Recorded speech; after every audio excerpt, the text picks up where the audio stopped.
Oh, thanks, Sabrina. Hi. Welcome, welcome, welcome. So happy to see friendly faces this morning on a Saturday as we have a wonderful presentation here for you. We're going to wait a few minutes while we have some people join us. So thank you again for being here. All right, should we get going? Sounds good to me. Okay, well, I'm here to officially welcome you on behalf of UCI Alumni Association. We are presenting wonderful virtual events that we can experience for our alums in all across campus. So thank you again for coming. And we're going to I'd like to, on behalf of UCI, I'd like to welcome Anteaters in the Arts president, Ivan Williams. And I'd like to introduce you to him as he will start off our day. Thank you, Ivan. All right. Good morning, everyone, and thank you, Wendy. This is a beginning series of engagements with our alum using the technology that we all have been using nonstop for the last couple of months. But the beauty of the Zoom technology allows us to connect to anteaters across the globe without getting in a car and driving 2 hours to get to a venue. So hopefully you will appreciate this format, and we will embrace it in future sessions and as we have a full year of calendar events. But today's session, we've got an incredible guest speaker. It's going to, I think, enrapture everyone and give you tips, even if you're not an artist yourself.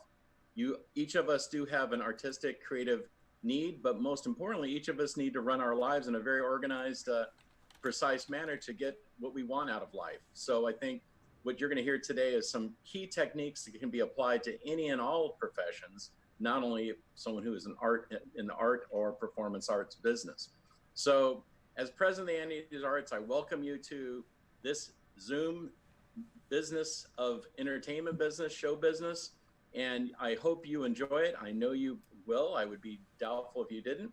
But really, we want to kick it off by having our wonderful Anteaters and Arts meeting facilitator Clint Foley, who's going to be moderating and facilitating today's session with Professor Hill. So Clint, take it away. I am taking it, Ivan. Thank you Clint, so you need to much. unmute yourself. Oh my gosh, how embarrassing. I am back. Thank you so much, Ivan, for allowing me to welcome everyone to this very business oriented event. But it's the business of show business. So I have no doubt that this class, this virtual version of Professor Don Hill's class, is going to be extremely helpful for anyone who hears it. Just a couple of things before we move forward. We'll be recording this event both for archival purposes, and we'll be streaming it to Facebook Live. So if you don't want to appear on the recording, feel free to hide your video. And if you would please mute your audio, there will be a chance for a question and answer segment at the end of the program where you'll be able to ask any questions you may have. But until then, we'd appreciate it if you please mute your audio. And if you don't want to be on video, then hide your video. Now, if you will allow me to introduce our guest speaker for today's event on the business of show business. Professor Don Hill has been making an impact on the worldwide entertainment field for more than 30 years.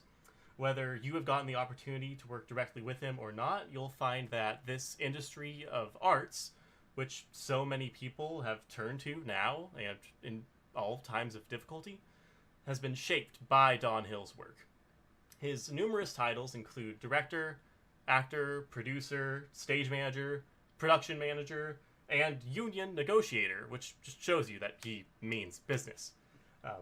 He served as the chief business representative for Actors Equity Association, and he had a hand in establishing the contracts that the Hollywood Bowl, Broadway, and Disney all still follow today. Not to mention, he was a force in creating the current Equity Membership Candidate Program, so don't forget to ask him for an autograph on your EMC card if you have one. besides developing over 60 new works, besides launching 4 national tours, besides creating LA's own Ovation Awards, and besides reining in both East and West Coasts for the Tonys live presentation and managing the Tonys live, Professor Hill has sent hundreds of UC Irvine students out into the world with a practical understanding of how to live and succeed in this business of agents, royalties, contracts, and champagne problems. Everyone, please give a warm welcome to Professor Don Hill. Thank you so much. Thank you. Thank you for joining us. Warm introduction. It's a pleasure to be here today. Absolutely. Don, would you mind if I just asked you a couple of questions so this little group that we've assembled can get to know you a little better? Sure. Awesome. Well, let's see.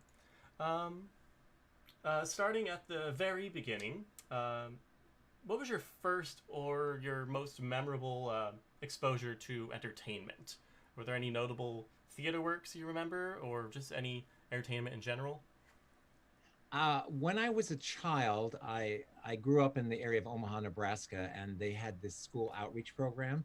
And it was a touring production of Peter Pan that we got to see. I was all of 11.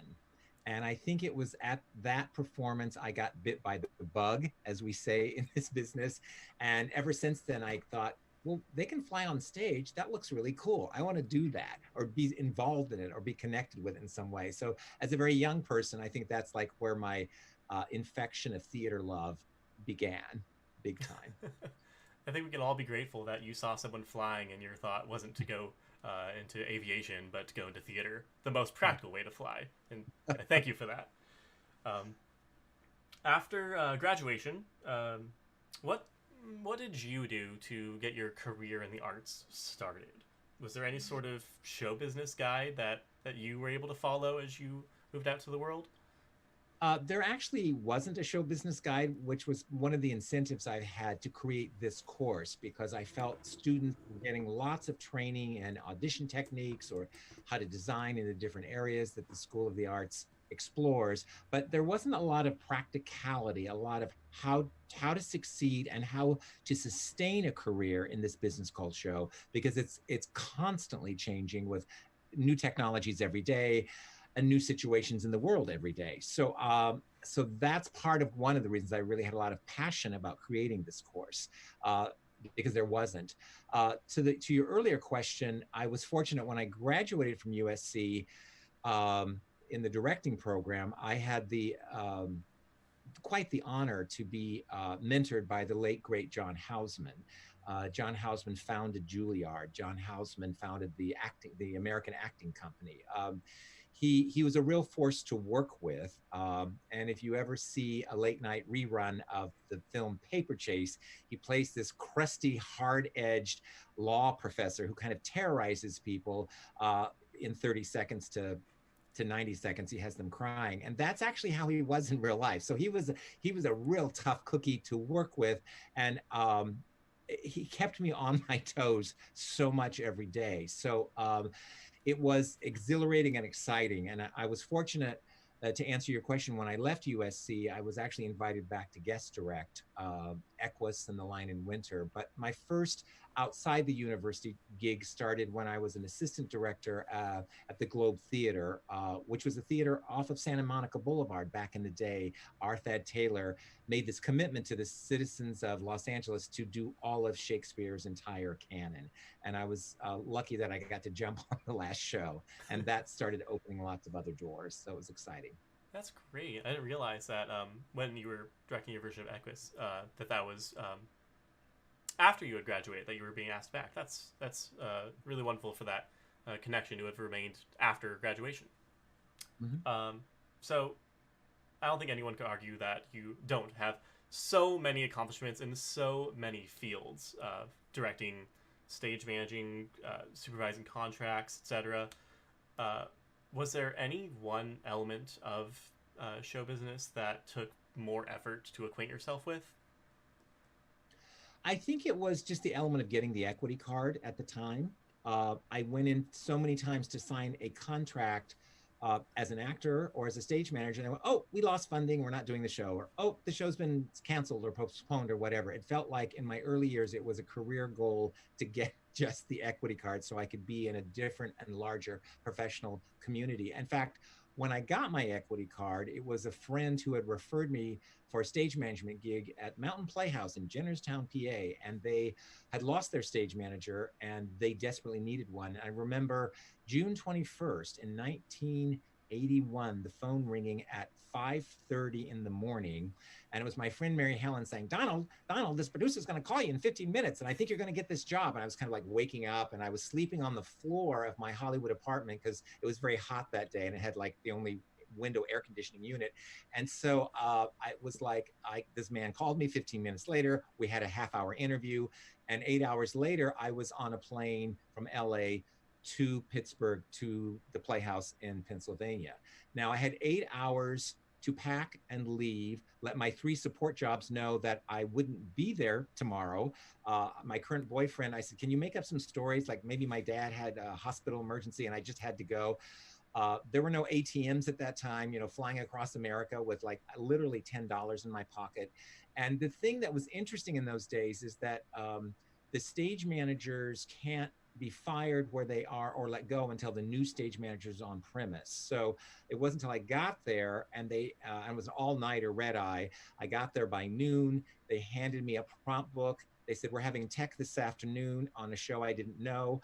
And I said, okay, fine. Looks like a light cue should go there. So we like tech the show, and we opened it that night, and I called it pretty well. And then I came out of the theater at 10:30, sort of drained and exhausted. And they said, oh, we start Fiddler on the Roof tomorrow with a cast of 28. Here's the book. So what I learned was that when opportunity knocks, it doesn't often happen in the most convenient or easy way.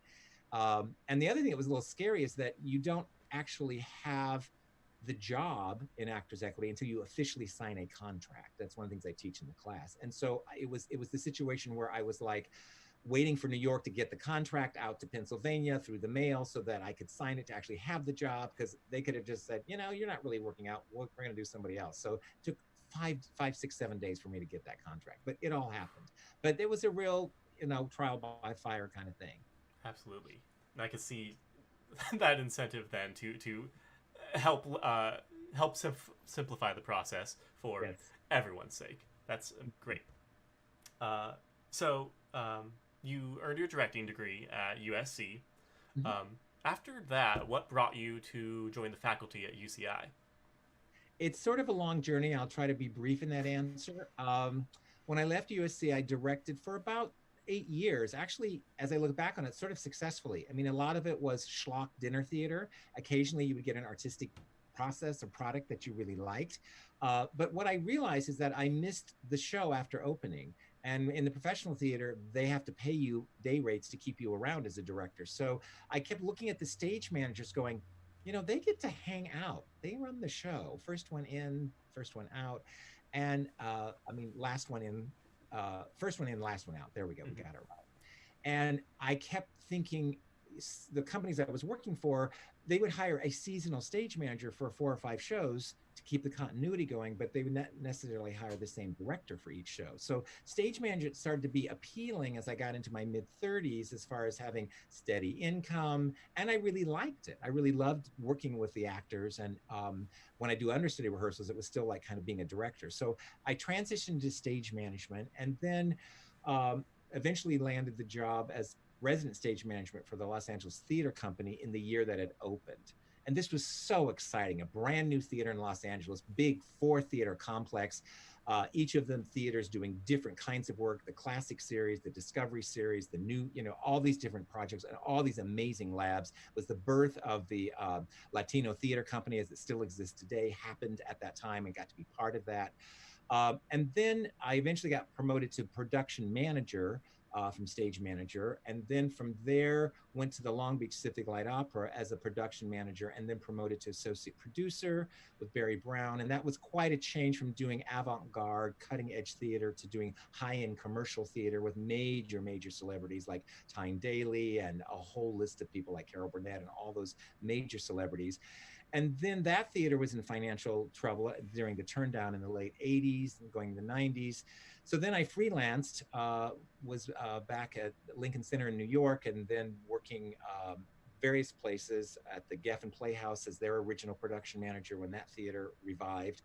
And as I was doing all of this, I got a call from colleagues saying, you want to come work for Actors Equity as a chief negotiator? Because you're kind of the guy in LA who fixes things or listens to people or tries to create common ground to resolve labor issues. So then I went to Equity for 7 years as a chief negotiator, and that was exciting. I actually got to sue Walt Disney Company on LA Lion King for some violations. It's a good company. We appreciate Disney. They hire a lot of our union members, but there's some things that need to be looked at and kept in line. So I prevailed in all 4 arbitrations, which was exciting.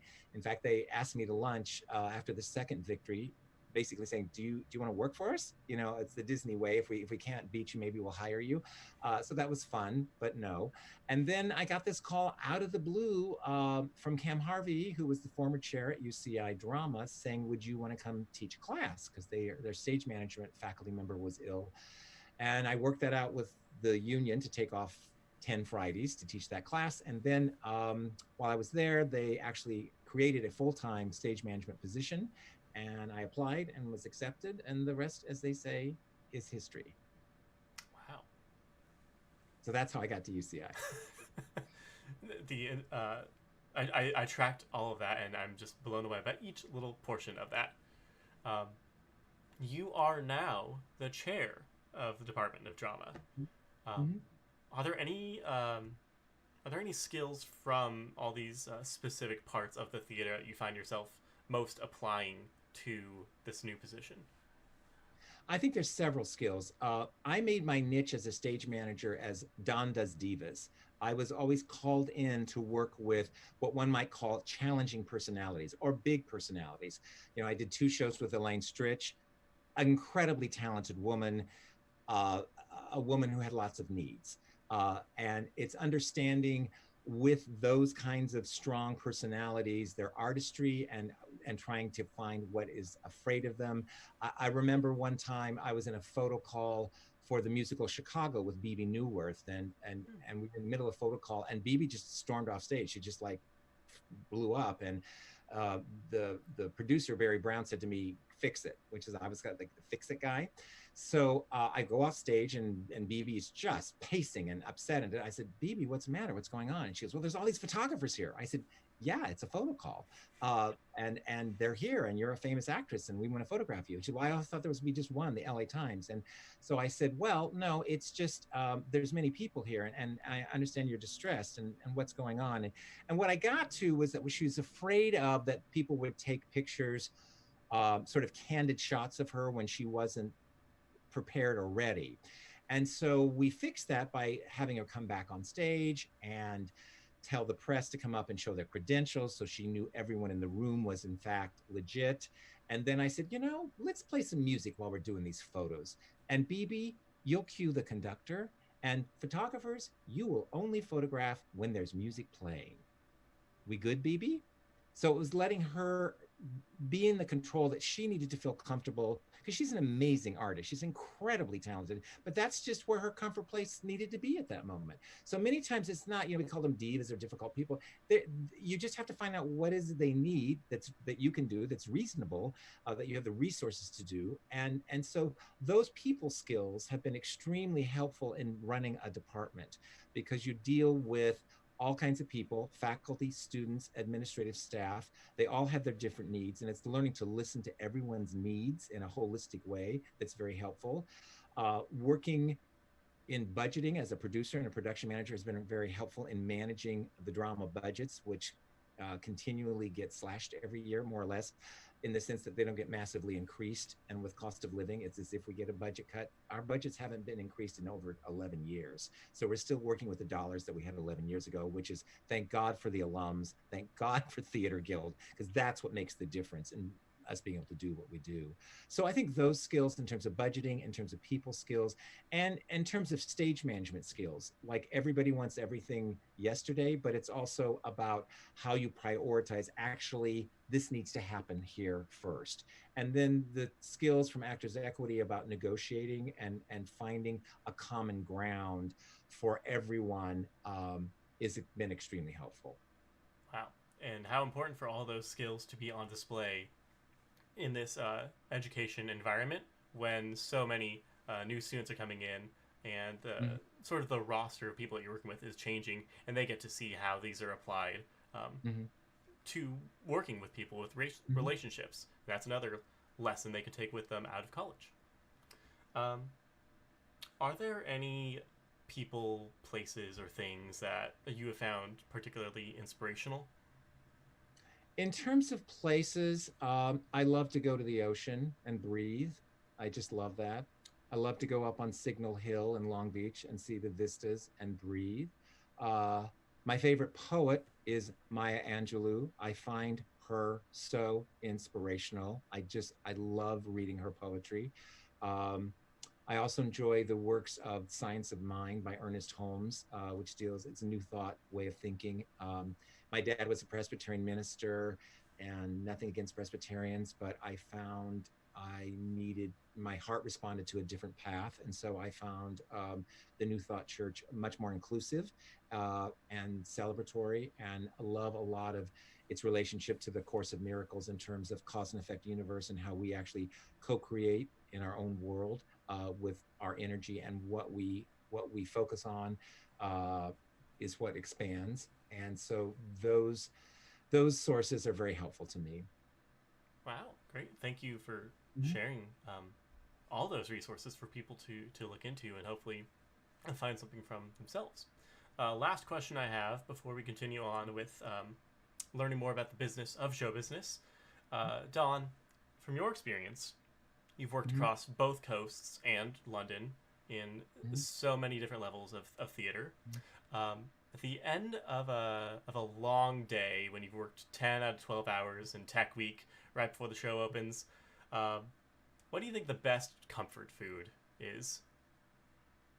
I think that's an individual choice for everyone. I have an amazing husband who's an amazing cook, and he's also, to answer your former question, a huge inspiration to me. But he's such a good cook, but he makes these homemade mashed potatoes. You know, I'm a kind of a Midwestern steak and potato person, although I'm vegetarian now. But this basic homemade mashed potatoes at 1 o'clock in the morning when I come home, and a hot shower, perfect. I'm happy as a clam. Keeping it simple, and I think that's like you said to us earlier, that's one of the best things to do in a tech week is, if so much other chaos is going on, trying to focus on something that you do control. Sure. That's comforting too. Awesome. Well, let us move forward with the comfort, because I am so excited to share with all of these people joining us today these valuable lessons that I was able to take myself in your Business of Show Business class. And thank you once again for taking some of these lessons to present to us today. My pleasure, absolutely. So in designing this class, the Business of Show Business, there's certain principles or ideas that students or anyone entering the business called show really needs to understand. And the most important one is that you are in fact a commodity.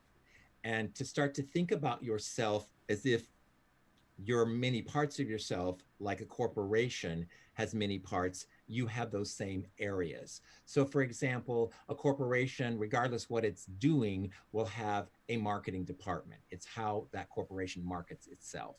It will have a finance department for tracking how it spends money and how it allocates funds and how it budgets for the future. You have that as well.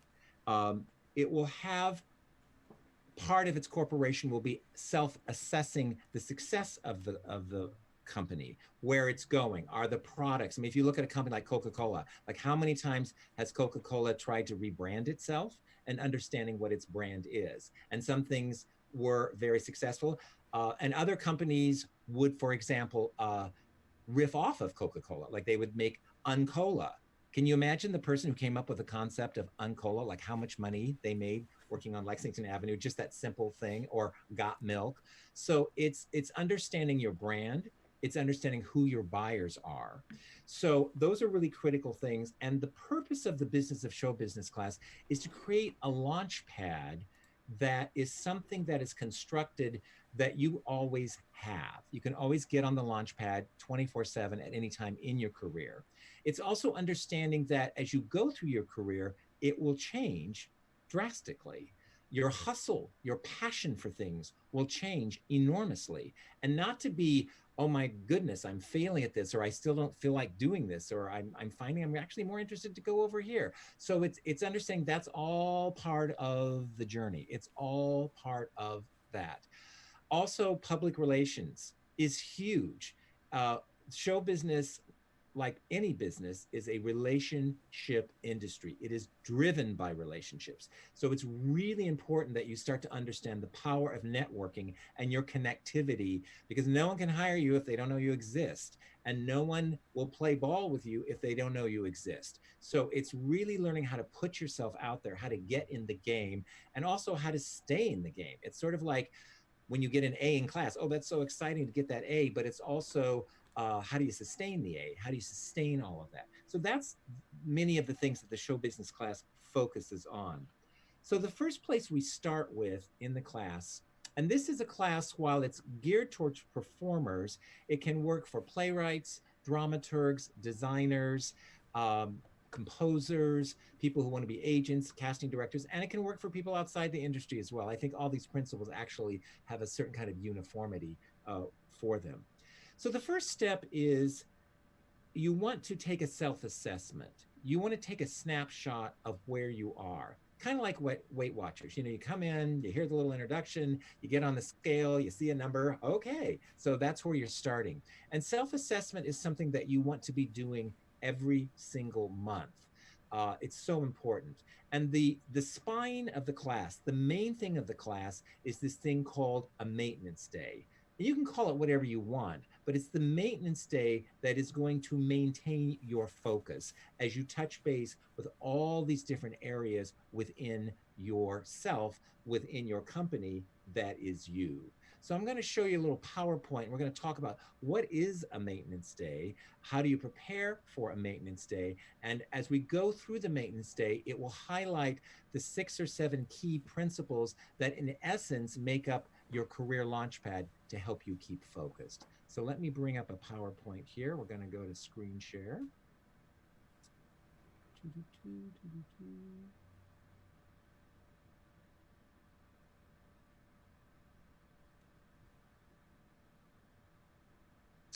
And there we are. Okay, so let me go all the way back because this didn't load the way I wanted to, but we'll be fine in just a second here. There we go. So experiencing your maintenance day.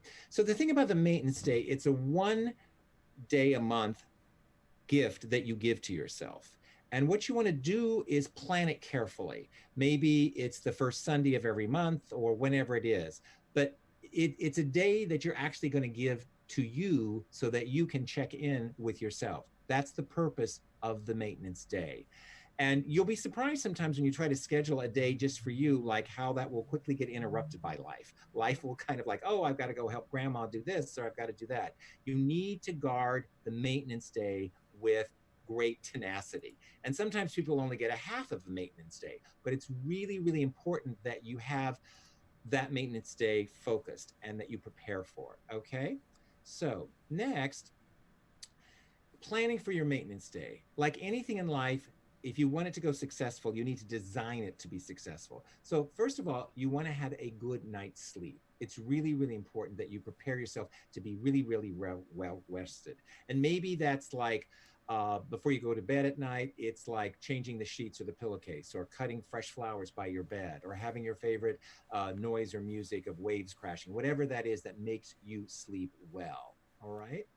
And you don't want to set an alarm for your maintenance day. You want to wake up naturally just like the rest of the animals on the planet wake up naturally. Human beings are the only ones that need to set alarms to kind of, my dog doesn't set an alarm when he gets up in the morning. He just gets up when he feels like it's time to get up. So letting nature kind of take over is really an important thing. And you want to, as you wake up that morning, set your intention. This is critical. So many people, setting intention is like having a grocery list when you go into the grocery store. Like if you just go to the store and you don't have like a list, you'll kind of remember, oh, I was supposed to get the broccoli and the split peas and some orange juice. And then you see something else in the store that's on sale or looks good, but you get kind of out of focus, or you get home, maybe not actually buying the thing you thought you were going to buy.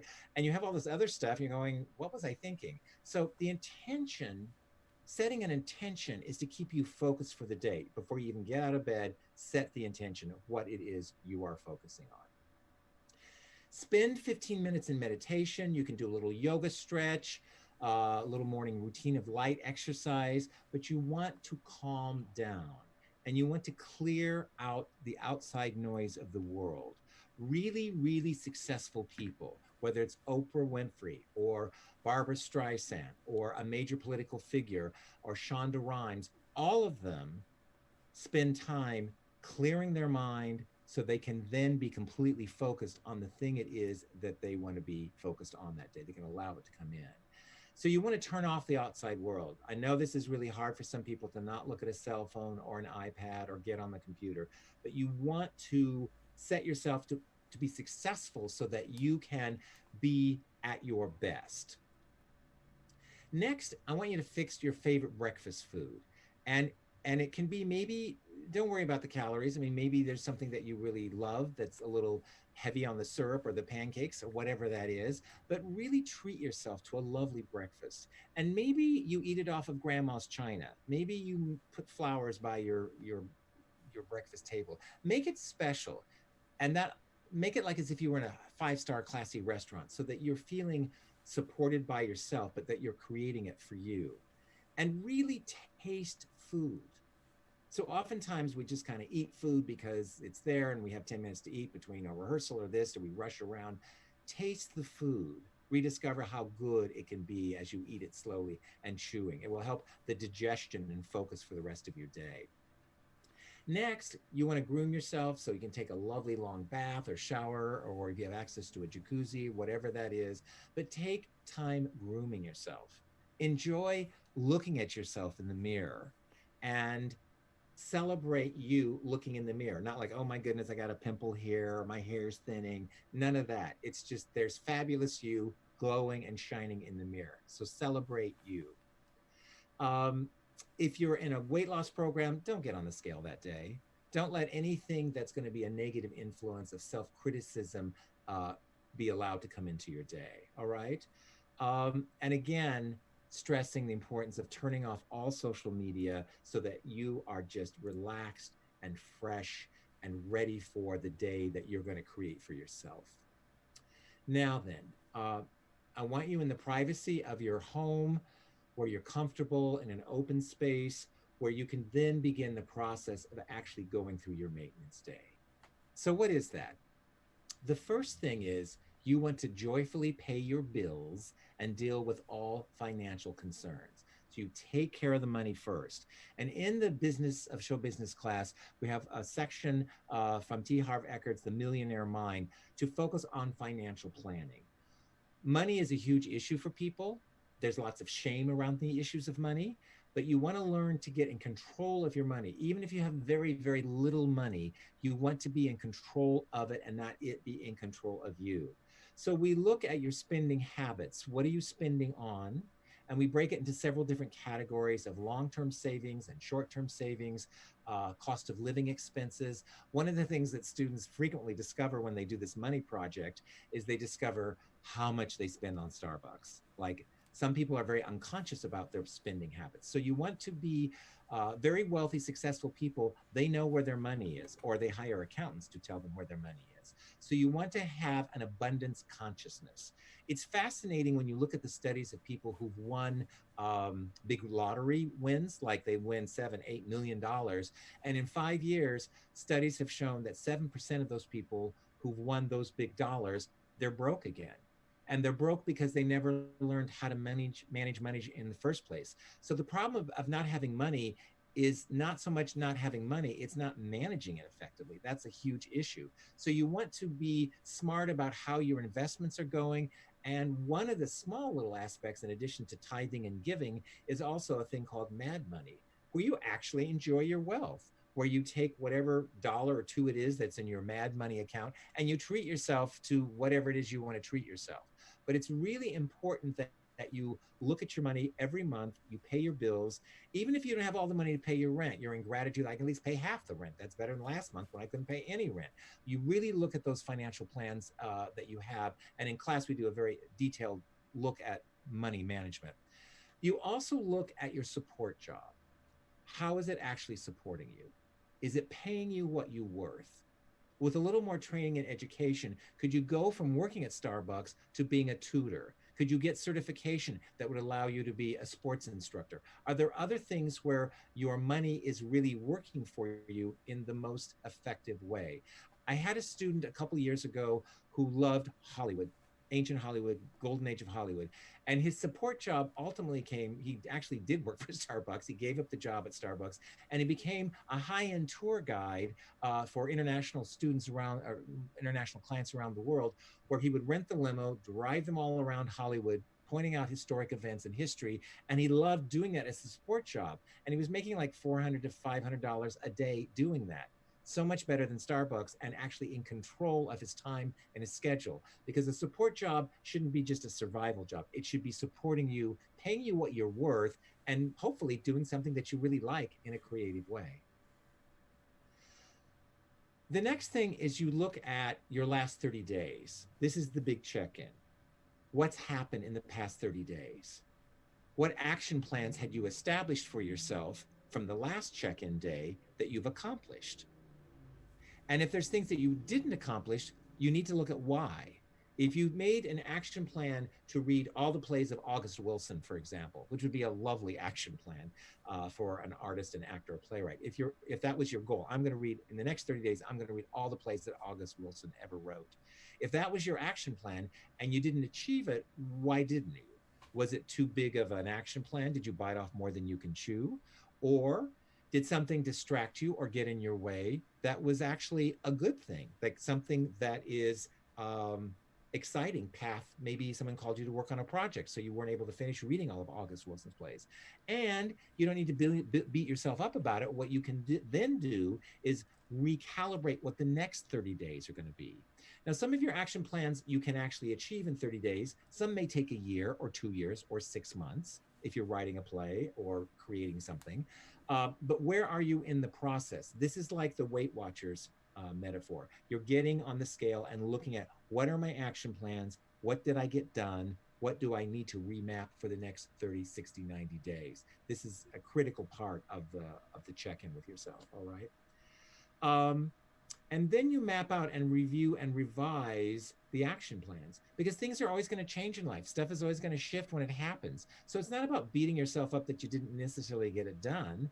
You might actually have a better idea or something that's going to simplify or clarify your focus on where your action plan is going to take you. So I don't believe things just happen accidentally. I think things actually, in a cause and effect universe, we attract a lot into our lives, whether we are consciously aware that we're attracting that. And so with your action plans, what are you attracting? I mean, it's interesting. All my major jobs, I put out that I wanted these jobs. I put out, I was interested in this kind of work, but it was never a job that there was like a job notice and I saw it in a newspaper. It was always through a contact. The best jobs I've ever gotten in my life were always references from other people who were aware that these were part of my action plans, all right? So it's really deciding where you want to go, because you're in control of your life. It is your life. The universe does not respond to vagueness. When people say, oh, I don't know, well, then you're just giving the universe more, I don't know, that comes back at you. So you really want to be focused on where you want to go. In the graduate stage management program, I'm always fascinated to see what part of the process students are enjoying and where they want to go. Some students really enjoy the rehearsal process. Some really enjoy tech weekend. Some really enjoy just running the show. And what's interesting when I look at the stats on my own students is to see where their careers have gone, because the students who just want to be in rehearsals end up doing a lot of nonprofit, what I call guerrilla, politically relevant and important street theater. The students who love Tech Weekend, who can't wait to just get to tech, often are the ones who do large event projects like the Oscars or one-nighters at the Hollywood Bowl. And the students who are focused on just running the show, they end up running tours, because that's what that is. So pay attention to what is attracting you. Pay attention to what's making you your curiosity grow, because curiosity is key. Curiosity is the fuel that will keep you going day after day, because you're like, I'm really curious about this. I really want to know that. And people will want to hire you and play ball with you just based on how much passion and curiosity that you have, all right? Look at things that you may want to change. You know, in my undergraduate career, I wasn't really happy at the University of Nebraska at Omaha. I had some encounters that weren't pleasant from a homophobic standpoint as an openly gay person. So I transferred. I got myself out of there. I went to a different place. It was painful. It was expensive. It was challenging. But I knew I needed to be out of Omaha. And so I made that change. I knew when I was studying acting in London between undergrad and grad school, after spending a year at the Webber Douglas Academy, which is now the Central School of Acting, that I didn't really, the acting thing, I enjoyed it, but it wasn't really my heart's passion 100%. So I shifted again. I pivoted to the world of directing. And then, as I mentioned earlier, I went from directing then into stage management. I mean, you're going to be jumping around a lot. Don't be afraid when you start getting the call of passion in a different area. There's a reason that's showing up in your life, and you need to respond to it appropriately, thinking, oh, well, I've already decided this, I'll kind of settle here. Don't. Listen to your heart, trust your gut. And then you get to create what new action plans that you want to move you forward as you see yourself shifting, as you really listen to your inner voice for what it is that you want to focus on, all right? And see how these action plans can realistically fit into where you're wanting to go, all right? So if you have a desire to go to New York and be an actor, one action plan could be start looking at real estate in New York, start making contacts there. Even though you're not there yet physically, you can start the pre-production work that can help take you there. Now, after you've done all of this, you want to take a 15-minute break, because that's a lot. That's very intense work. That's why you need a good night's sleep the night before, a good solid breakfast, good meditation, good focus, all right? It's really important. So go outside, enjoy the fresh air, take a breath, let your mind clear a bit as you continue working through your maintenance day. When you come back from your break, the next thing you want to look at is your map of relationships. This is another part of the class, which is about your contacts. It's about the people that you know or the people that you want to get to know. When I look at actors' map of relationships and they complain that they don't have success with finding an agent and manager, I go to their map and going, how many agents and managers are now currently in your map of relationships? Oh, none, one, need to expand your map of relationships. That can then be an action plan that we mentioned in the previous slide. So you want to look at your map of relationship. You want to define who are your top 5 or 10 contacts. Who are the places that you want to go to? What are the theater companies that produce the kind of work and tell the kind of stories that you want to be telling? You want to be in alignment with them. You want to join that tribe of people who do exactly the thing that you want to do. It is so critical. And when you look back in the past 30 days, who's flown into your universe? Did you go to an opening night or some party or some reception or maybe a UCI alumni event and someone started talking about this and you go, oh, that sounds exciting. I want to go chat with them. So many times we meet people in life, in social events, on the street, wherever, and we exchange maybe email address or whatever, but how often do we act upon it? Or does it just sit there in the dresser drawer until we clean out our dresser and go, oh my goodness, this person gave me their business card 4 months ago, and I thought I was going to call them, but I never did. So map of relationship is like a garden. You have to water it. You have to tend it. You have to weed out the weeds. Maybe there's people in your map that you can let go of for whatever reason, and you don't have to have a huge justification. Maybe they moved on or you didn't really click or whatever that is. But within the map of relationship, it's so important that you stay relevant to the people that you're relating to and that they know that you exist. And that looks like perhaps if it's agents and managers, people you want to connect with, or other business people, it's contacting them. It's sending out a news bulletin about yourself, just like you would if you were a corporation. So at least 4 times a year, contact your major top 10 contacts to know that you're alive and well, and then let them know what you're doing. It's really important. Who are you going to add to your contacts? Who's come in? Action plans that can help you get to a place. If you need to go to the Sundance Film Festival to meet people because you have this hot new documentary that you feel is really important, you need to be in that universe. You need to put yourself physically in the universe or the virtual universe of where those people are that are what you want to be connecting with. In my stage management class, I say to my stage managers when they visit cities or places, if you go to the show and you think it was really well called and you thought the stage manager did a great job, send a note backstage and follow up. Can I tell you how many Broadway stage managers don't get those kind of notes of appreciation for their work? Zip. So all of a sudden it's like you had the chutzpah to like contact them, and you do it from a sincere place. You do it from what your brand is. And that's another part of the course is people get very clear on what their brand is. And so your brand is just who you are. You're just being your brand, and you find where your brand connects within your map of relationship and who your buyers will be. Next, you need to check on your marketing materials and how are they working? Do you have a website? Does it work for you? What's your resume look like? Does it need updating? Are there things on the resume that are actually stopping you from getting a job, that are confusing your buyers, your people that you're interviewing with? So you want to look at your marketing materials.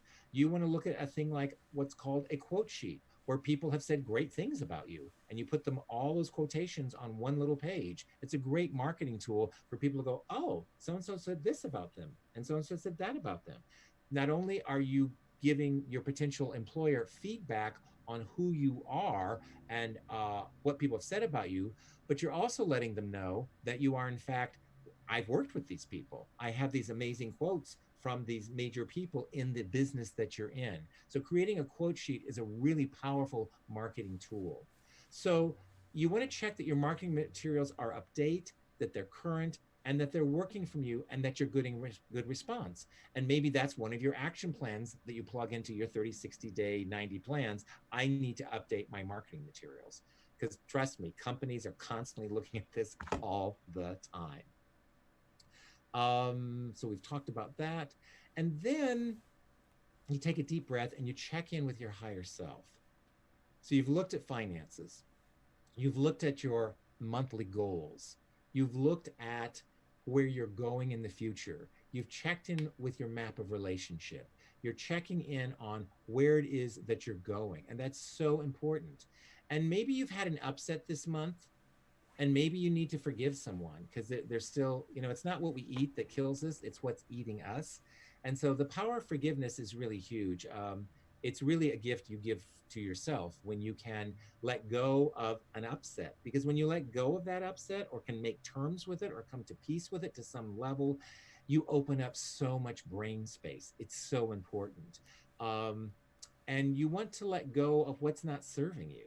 If it's not serving you, if you're just going to play the same old racket and the same old complaints and the same old I'm victim, I'm upset, like, how does that serve you? How does that actually move you forward? And that's why journal writing is so important. I'm such a believer of journal writing and letting your thoughts out as you check in with your higher self. And one of the things that I've spent a lifetime working on, and all of us do, is giving up what other people think of us.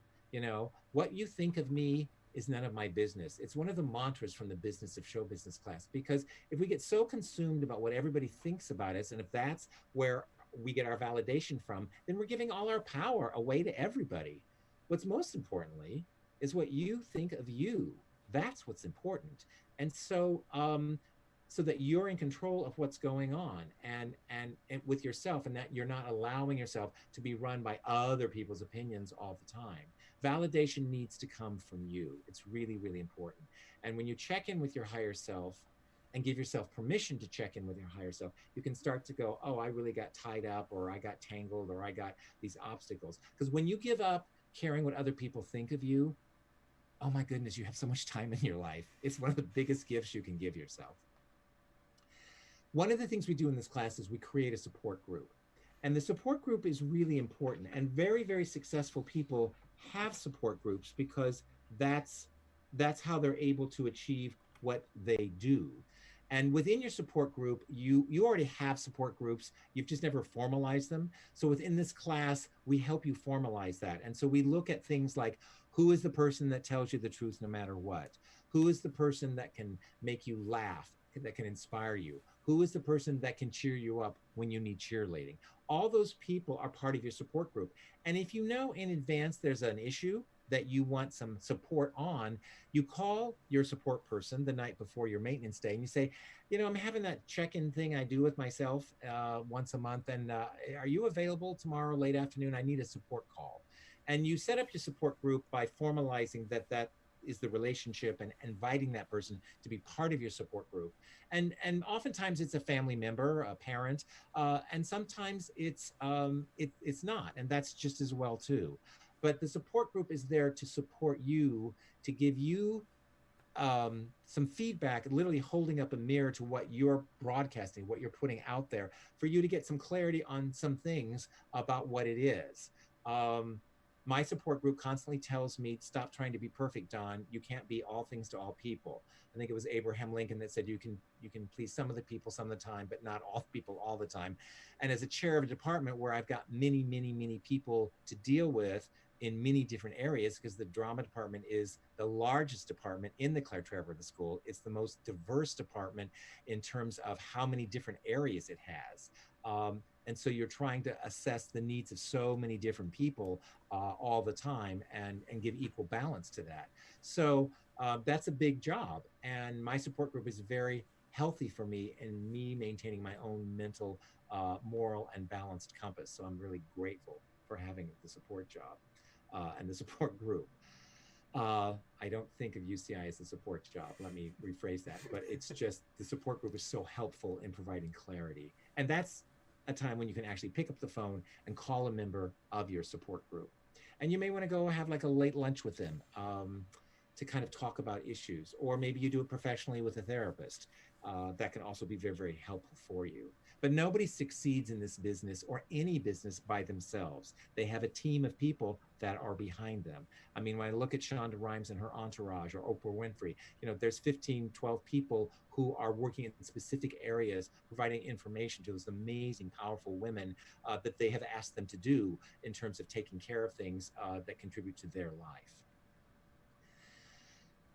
At the end of the day, one of the fun things is you return back to your finances and you look at where your budget is for your mad money, which is about 5 to 10% of your income. Imagine spending 5 to 10% of your income on something that you want just for you. So whether your mad money is, I'm going to go get a massage next week, or get my hair done, or buy a new shirt, or maybe I only have $5 in my mad money account, but I'm going to go buy like my favorite candy bar or chewing gum, or maybe I'm going to give my mad money to an important political cause. Whatever that is, your mad money, that's for you. That's for you to enjoy your wealth and to enjoy the sense of feeling abundance. And then at the end of the day, you want to do an activity that you don't normally do. We call that, you know, what's on your bucket list. You don't want to get to the end of your year going, oh, I wanted to do this, but I never read that book, or I never checked out that piece of music, or I never visited that website, or I never tried out that new restaurant. You know, whatever it is, make sure you keep a list of all the fun stuff you want to do. And on your maintenance day, for all that work you're doing to maintain yourself and to keep yourself focused with the business side of your life, you also want to balance it with some fun activity. And then take the rest of the day off in the evening to celebrate yourself. When's the last time you celebrated yourself? So imagine yourself like you're giving yourself your own private birthday party. Maybe you go to the beach, which I do, or I go to Palm Springs and take long late night walks and just look at the stars. Whatever that is, whatever that activity is, celebrate who you are, celebrate your life, celebrate the gift of living, of breathing, of being able to see and function and move. And then before you go to bed, give thanks for the day. I keep by my bedside table a journal called Gratitude Journal.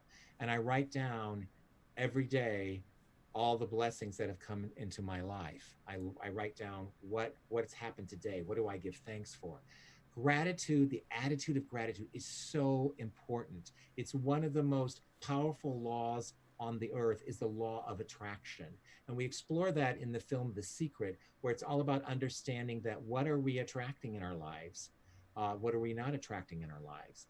But really giving gratitude, because when you have that sense of gratitude, that's so powerful. When you're so grateful that you're here and that you get to participate and that you get to create art or whatever business that you're in, when you're giving gratitude for what you have, what happens?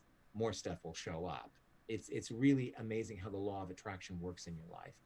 So in a nutshell, that's an overview of the maintenance day that people do in the business of show to keep you on track. And the thing about the maintenance day is you can have one every day of your life if you wanted. It wouldn't get much else done, but you can have them as long as you live. There's no limit on creativity. There's no limit on imagination. So if you're checking in with yourself at least one day a month, you're keeping track. And it doesn't matter, maybe that was the worst month of your life and horrible things happened. And you can say, okay, I'm recording that, I'm registering that, I'm still tap dancing as fast as I can, I'm doing 3 support jobs, I'm doing this, I'm auditioning, do. But then you get to the maintenance day and it's your day to take a breath and sort out what's going on. What do I need to fix? What corrective action can I take? Going through those different areas of your corporation, of yourself, to find out where can I get the balance. It's sort of like you have the mother ship going through life, and the maintenance day is kind of like the little ship that leaves the mothership to go lands on planet Earth or lands on the moon and deals with what's going on, and you go back up to the mothership. With the maintenance day, you always have that. And I have students from this class who I'll introduce shortly, who still use these principles. I've had students who took this class 6 and 7 years ago, and they still do that maintenance day ritual of going through and checking in with themselves. And those are the people who have careers. Those are the people who have stayed and maintained themselves and been true to themselves and stayed focused with themselves, because they now have a technology and an apparatus to do that.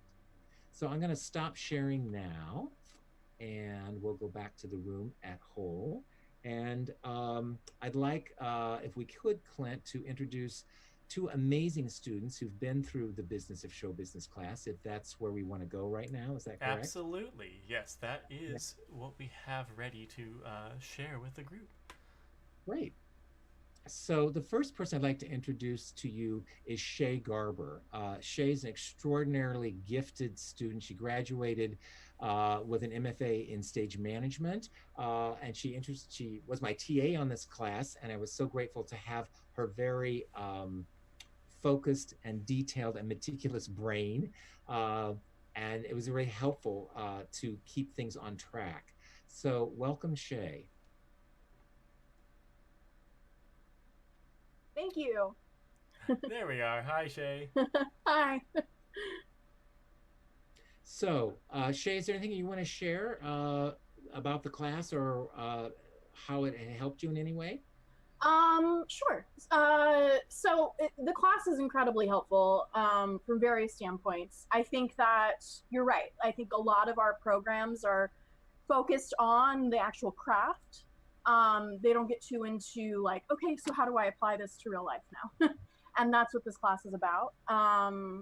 So, you know, translating it to, okay, so how am I going to make this work? And how am I going to pay my rent this month? You know, that sort of thing. I think that also once you are working professionally in this business, you know, the maintenance day is so incredibly important because, you know, you're working 6-7 days a week sometimes, and you don't have time to slow down.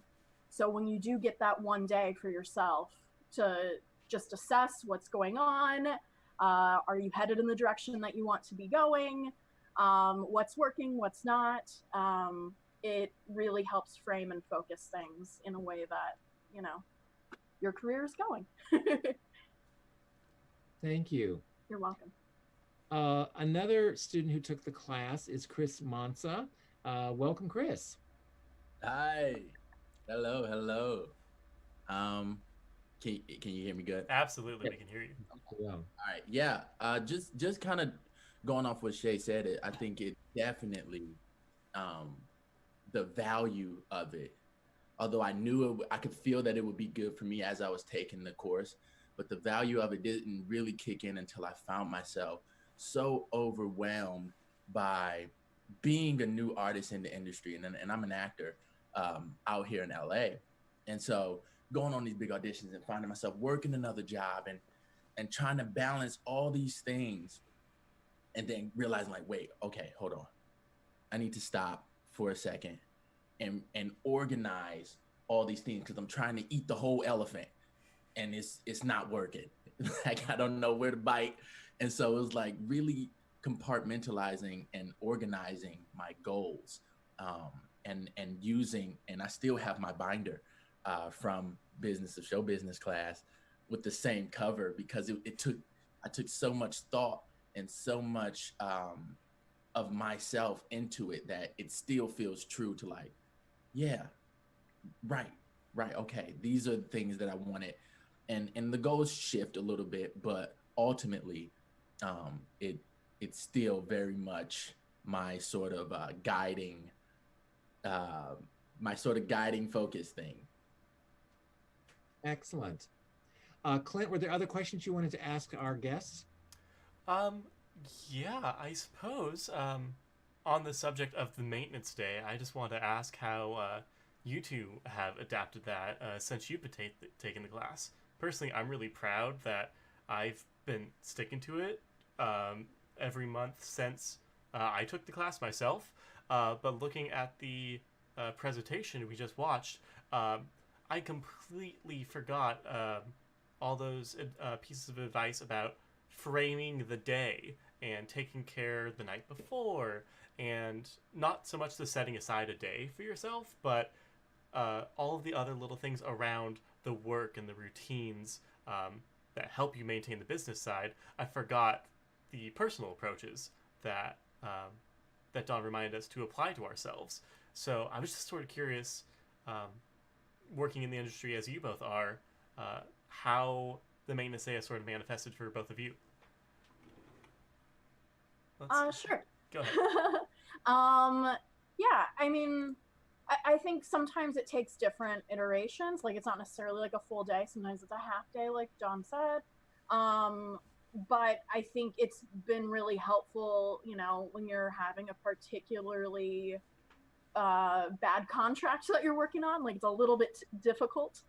It's nice to be able to then take a step back once it's over and kind of like assess, and is this what I want to be doing, or is this the company that I want to keep working for, you know?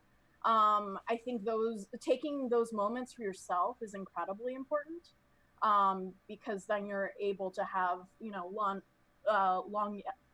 you're able to have a longer career, being able to, you know, handle those things. Also, I have taught some stage management classes since, and I have taken that maintenance day and put it into my own curriculum in teaching that course, because I do find it so helpful. I think stage managers, you know, first ones there, last ones to leave, you know, they don't have many personal things going. They're not able to focus on anything personal usually when you're in the middle of rehearsal and tech, and then, you know, okay, maybe a little bit once performances kick in, but you're constantly going. So being able to teach, okay, you actually do need to take time for yourself. It helps a lot, you know, and helps you keep going. I agree, and it's definitely not an excuse to get out of any of the responsibilities that you have day to day. It's really treating yourself like that necessary business analysis time, if you are going to treat yourself as a business, which hopefully, if you want to be successful, most businesses want to be successful. So you want to take that time amidst the schedule that you create for yourself. You absolutely have to. Go ahead, Chris. And again, I just want to say I adore 𝗗𝗓 so much. Oh, I adore you too, Chris. Wonderful woman, and the things she shares, I always feel like, yes, that's exactly what I was thinking. Oh my gosh, yes. And to be on this and talk with Don and everyone, and it just really warms my heart. But the action plan, it's been so important for me, because I find as an actor, there's a lot of time. something I didn't really, it's like, there's a lot of time in between like working on a project. Like when I'm working on a project, I know what to do. It's like, yes, this is my thing. This is what I'm doing. And then outside of that, it's like, okay, there's actually thousands of things I can be doing. Where do I need to focus? Where do I need to look? And if I don't take these maintenance days and really organize my thoughts and my action plans, I feel lost in a sea of too many choices. And for me, it's like, it's too many things to do. So I'm going to do nothing if I don't have an action plan. And so for me, I had to really, I was laughing to myself the other day because I was thinking about my maintenance days. And when I first started doing them, they were just me doing nothing that day and watching TV. I was like, as wonderful as I enjoy being a bed slouch and watching TV all day, it wasn't really helpful as far as establishing career goals and actually looking at what it is that I was going to be doing. So I had to go back to my binder, my famous 𝗙𝗕𝗢 Business to Show Business binder. And I had to really look like, okay, what were the things? Oh, okay, money management. Yeah, I need to look at that. And all these things and really break down. And so the next maintenance day that I had, I was like, okay, let's start and actually try to have a functional maintenance day. And I just found that it's been really useful for me to keep my mind focused on what it is that I want, because there are a lot of distractions and it's easy to not even realize you're being distracted till you go, wait, what? Where am I? How did I even get over here? You know? And this just really helps keep me in line with my career goals and how to actually accomplish those. Awesome. On the subject of the binder. Super, fantastic. Thank you. Oh, there we go. Yeah, I was just looking for my binder just now, which is not close at hand, is just off in the distance on my bookshelf. But I wanted to mention that is one of the takeaways, literally, from this class, is you're, in the show Biz Biz, you're provided all of the work that you've been doing in a succinct form that hopefully is something that you continue with, and you take that with you as you pursue your creative paths. We want to open it up to questions in just a moment, but Shay and Chris, I want to ask, besides the maintenance day, was there any other part of the course that stuck out to you that you remember? And maybe Don could make a comment on whatever those little portions of the class may be. Chris, why don't we start with you?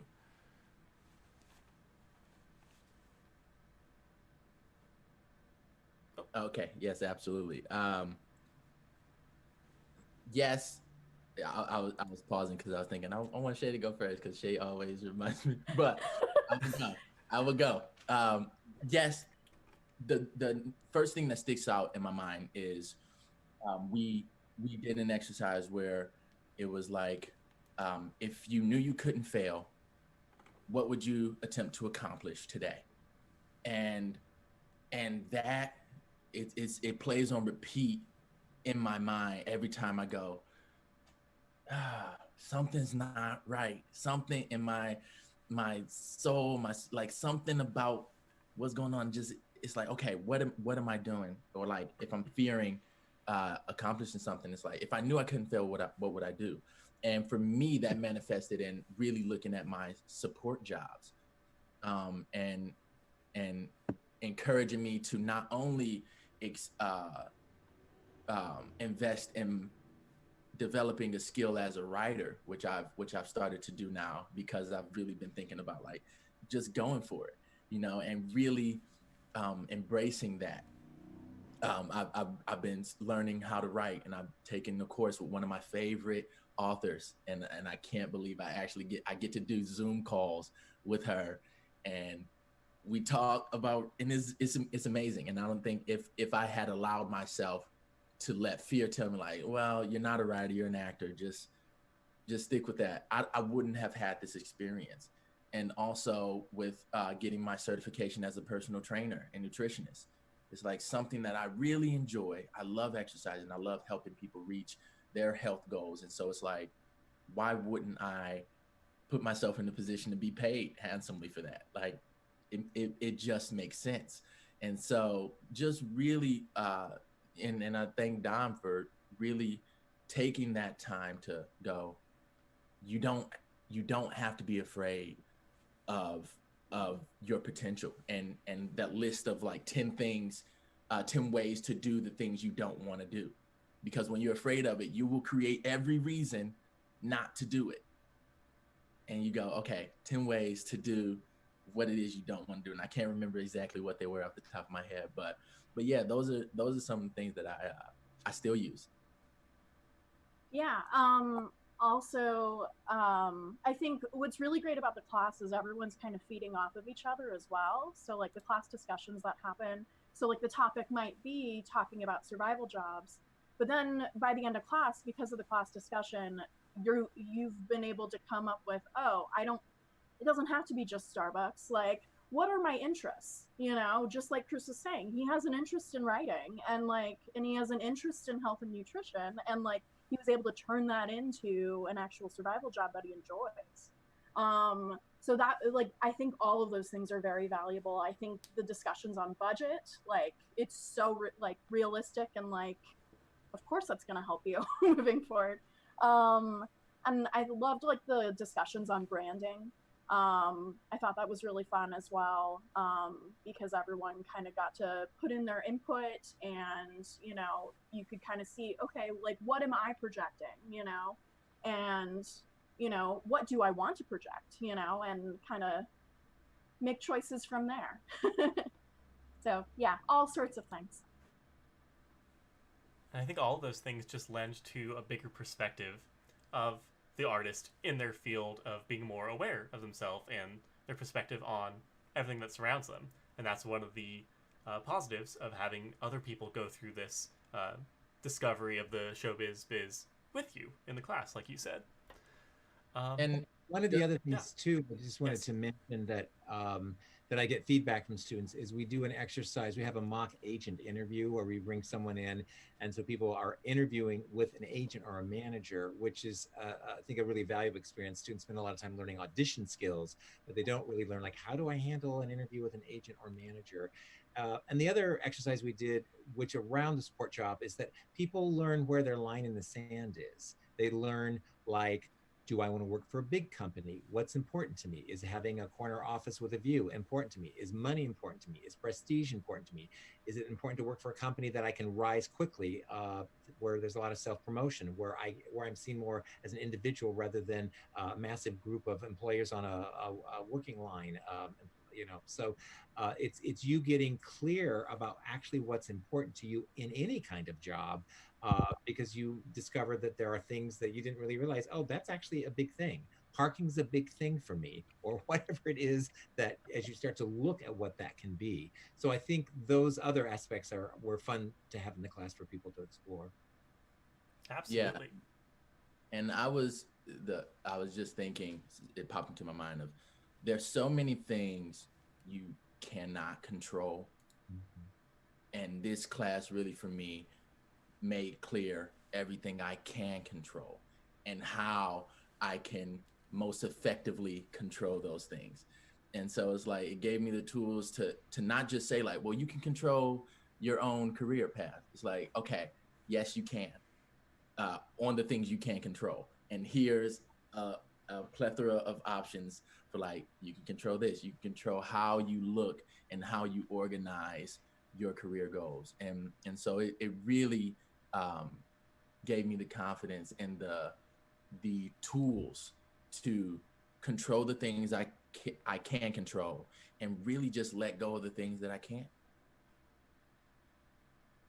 And I think, I'm paraphrasing Dawn, to say, like, when you get that moment to realize that it's time to let something go, what a wonderful discovery that is, and how helpful that knowledge is that you've now become aware of. I'd like at this point to open up to, if my internet doesn't fail me now, to open up to questions from the Zoom meeting.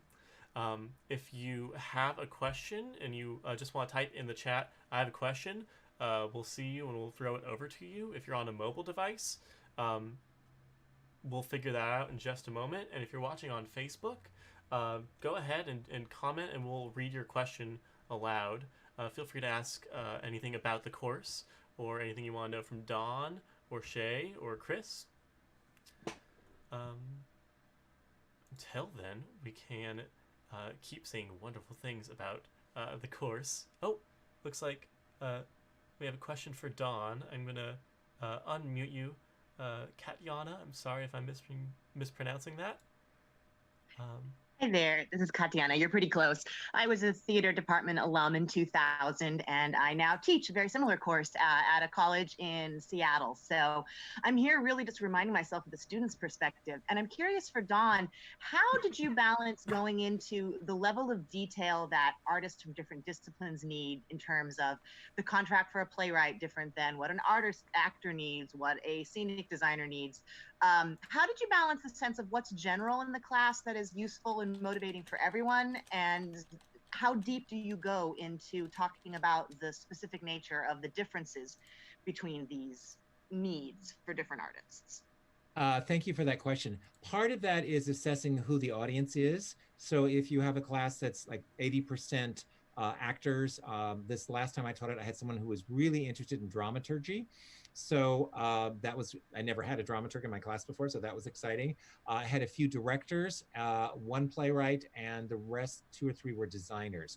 So first I assessed like who is the audience. So I'm going to be throwing most of that on actor and performer, but then I would also say, so if you were a dramaturg, it would look like this, it could look like this, it could look like this. So first we start with a negotiating worksheet where they learn skills of negotiating. They learn to ask for what they want, and they learn to prioritize for what they want. And then with the dramaturg student, I did one-on-one class time outside the class, making that person aware of like the Writers Guild of America or the Dramatists Guild in New York, and for the playwright as well. So I was giving them very specific things that were very specific to those industries. That's generally how I handle it. And then other people were just curious to kind of learn what that was. So they would say, can I join that meeting? I said, absolutely. So I have one-on-one check-ins with all the students. And when I do that, I'm like, so what is it that you need, or what is it that you're not getting that you feel you need so far? So it's a combination of doing general worksheets on negotiation, because 60–70% of the time, it's people understanding that they have the right to ask for things. And then it's also understanding what are the going rates, what is the industry trends in these areas. And sometimes it's identifying things that they may not realize they could ask for. So for example, on a national tour, if you're an actor or a stage manager or company manager, and the company says, well, our salaries are going to stay set for the next year or two. But that company also is in the business of booking many hotel rooms and flights. That's what they do. So knowing that's what they do, maybe you could say, well, I know you can't give me a pay raise. Is it possible that I could get an extra airline ticket for my spouse, boyfriend, girlfriend to come visit me in 6 or 8 months when I'm still on tour? Is that an option? Because I know you do that and you get discounted rates. So it's understanding what, in the negotiation thing, it's understanding who are you dealing with and what are their resources that they can help you with and what they look like. And oftentimes in identifying that, I found in my days at Actors Equity, those were key points in resolving labor disputes. For example, I was at the theater center, we had a major dispute with the local 𝗖𝗇 folks who were very unhappy with certain things. And ultimately what we were able, they kept saying, well, we don't feel respected. And I said, so what does respect look like? Does it feel like a pay raise? Does it feel like, what's respect look like for you? And they themselves could actually not define that in a tangible thing, which I thought was fascinating because I was dealing with a major attorney and the head of the IA for Los Angeles at the time. And I said, and I talked to my producers who I was trying to resolve the thing. I said, and I just came up with this idea. I said, so what if we gave all IA members that are working at the theater center their day off on their birthday? We give them their birthday off with pay. would that look like respect to you, sir? And they went, oh my God, what a great idea. No one has ever offered that, you know? And I said to my producer, it's one day. We can afford that. We can pay them one day off. That's their birthday. And they felt immediately respected. And it resolved all this other stuff that people kind of squawking and bitching about. It kind of all went away. Of course, I got calls from other theaters going, what did you do here? What's this birthday thing that you gave the IA? But it's like, you know, for that short-term contract that we had, that's how they needed to see it. But it was interesting because they didn't know what that was for themselves. They couldn't even define what their issue was for themselves. So sometimes, you know, with the class, the meditation, the staying focused is you can do the deep dive and going, okay, what are other things that this person might need that they don't even realize that they need? So I know I'm digressing a bit from your question, but it's the balancing act back to your question is, what are general things that everyone can benefit from? Yeah. And then what are areas that I can take aside to focus on detail depending on how much the student wants to learn or know at that time. And I'm so thrilled you're teaching that class. Good for you. That's great. Yeah, we're actually just undergoing a big curriculum change to unify the departments having individual professional practices courses. I teach a senior seminar, which leads into them teaching their thesis mentorship. Mm-hmm. But we have different mediums, and we're currently on a task force to develop a campus-wide course on sophomore year, mm-hmm. what are professional practices, and it's going to be for 7 different majors. So very interesting to start thinking about what we do unconsciously, and then how does that apply to other courses. And we only had something very, very lightly touching on this when I was at UCI in 95 to 2000. So this is wonderful to hear. I would have taken your class if I was a student at this time. Thank you, Don. You're very welcome. Thank you. Thank you for asking us your question, Katiana. If anyone else has a question, feel free to speak up and we will be happy to hear from you. If there are any alumni of the class that want to give a shout out to a particular lesson that has stuck with them, we want to hear that too.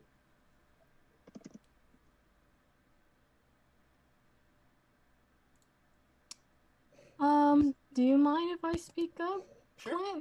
Sure. Hi, just to introduce myself, I'm part of the Anteaters in the Arts for social media, so a pleasure to meet you, Don. In context, I'm an aspiring graphic designer. I graduated in the UCI Arts department, and you were talking about maps of relationship, right? So you said that it's possible to kind of forgive or maybe approach relationships to rekindle, you know, that fire. How would one, like, you know, take appropriate steps to create new relationships?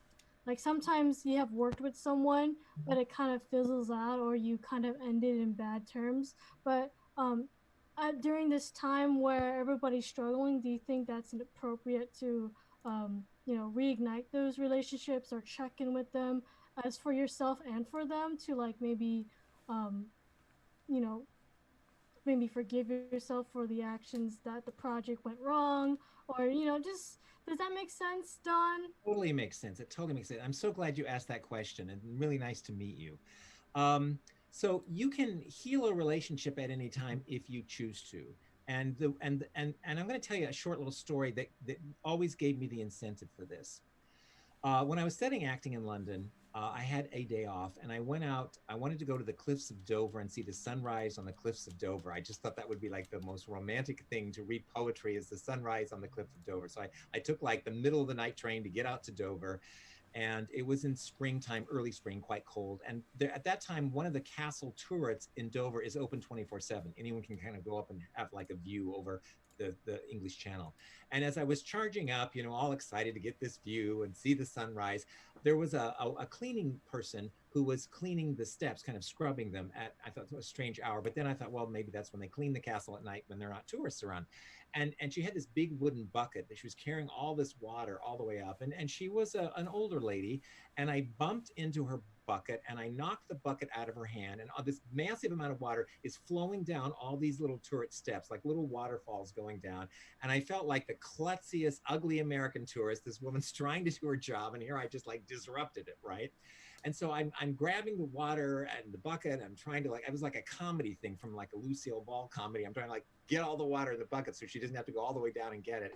And she reached out to me and she grabbed my arm and she just looked at me and she said, "Steady, it's okay.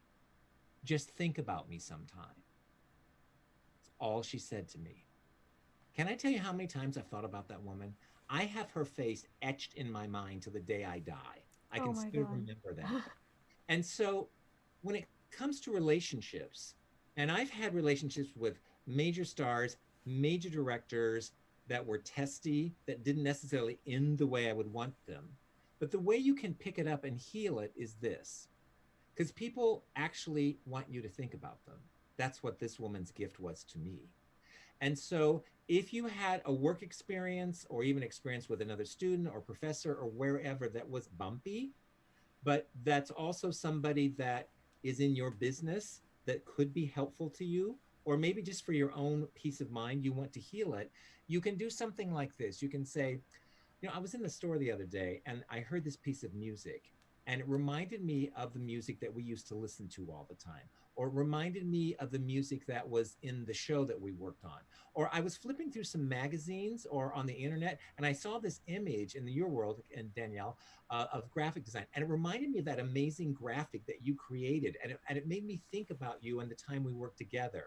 Oh, shucks. So you make that connection, and then you say, and I know we may not have ended on the best terms, or I know things were bumpy, but I just want to acknowledge these were the things that you taught me.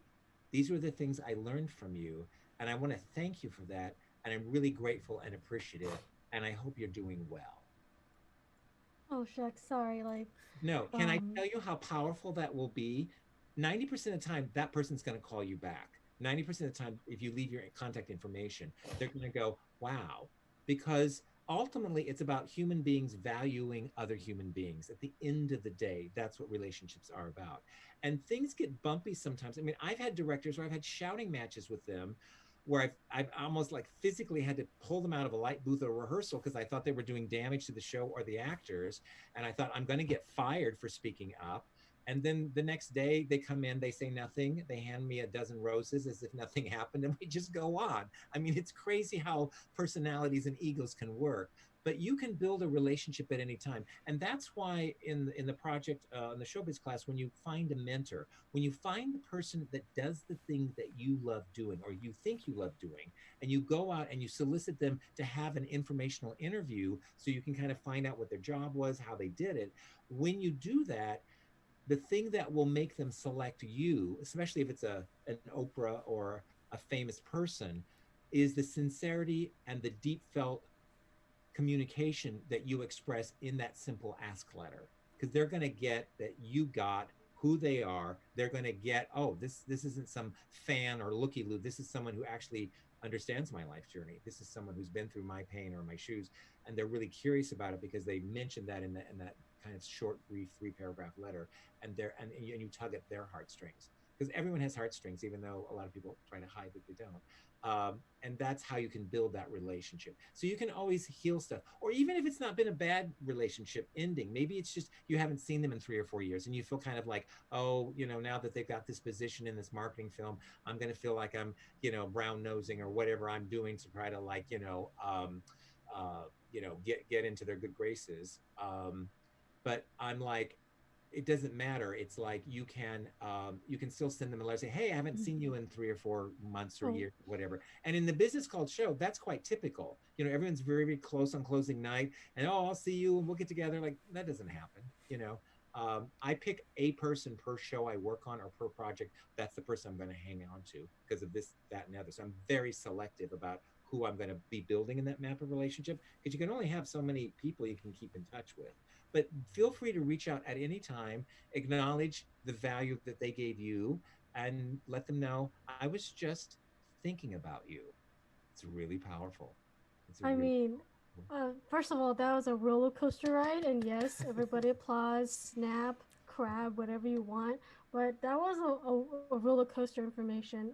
For some feedback, that did touch my heartstrings, and I would hope that everybody who's here today has been touched in terms of like having a touch of fame or power or empowerment, that they were able to enter their industry. And I mentioned this because I had that opportunity. In this case, it would be like video games or entertainment.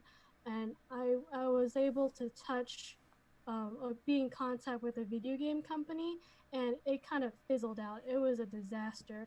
And so, but you know, in terms of the experience, yes, it was something to learn of that industry. And yet, you're telling me that it's valid to keep those connections. And even during this time of, if you will, if you don't mind me, political or protests, people have a say in what's important. And if you can connect with that, that will make a beautiful project, a beautiful relationship, a beautiful industry of improvement, if that makes sense.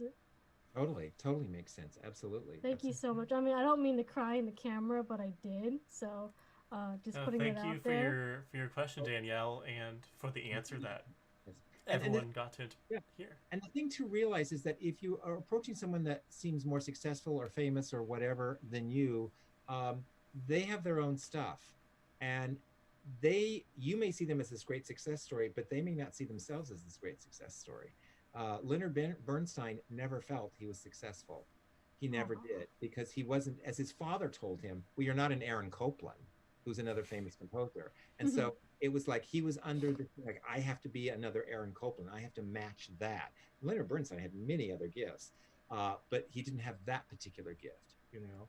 I did a show with an actress named Carol Burnett. She's still living, quite a major comedian. And we were doing The Musical Company. And she played Joanne, who sings this amazing song, The Ladies Who Lunch. And she said she would come in every day early and ask to have the stage by herself, because she would go over all her chorus parts, because it's an ensemble piece. And she sings the phrase, Bobby, baby, a whole lot. And she said, Don, the reason I took the show was not because I get to sing The Ladies Who Lunch and get a standing ovation every night. She said, I can phone that in. It's to be in the chorus. I was too tall. I was too gawky. I was too uncoordinated. I never had the talent to ever be cast in a chorus. And she said, that's why I'm doing the show. And this is at like 59 years old. She's saying this to me after having a major TV career. She says, I never felt successful. I'm feeling successful for the first time in my life by being able to be in the chorus, because the chorus is the real talent. They blend, they match voices, they match movement. She said that was so special to me. And Carol Burnett is a fabulous human being and a wonderful contributor to the humanities on every level. But that was her kind of personal insight. Like, I really love her. And she'd come off, did I get the Bobby babies? You know, she'd always like, that was the thing that she was looking at being successful. So it's very interesting, like what people think success is. And it's one of the things we talk about in the class. What defines success? You know, for me, success is having a dog. It means I have space in a backyard to have a dog. It means I have a partner or people that can take care of the dog when I'm not at home. But it's the animal. I grew up on a farm. Like, having a dog is like, that's really a symbol of success for me. You know, the dog is complete love and validation. When I come home from a tough day at school, the dog doesn't really care. It's like, poop me, feed me, walk me. Where have you been? You know, the dog takes me out of my world. So success is so many different things to so many different people. And often it's not about money.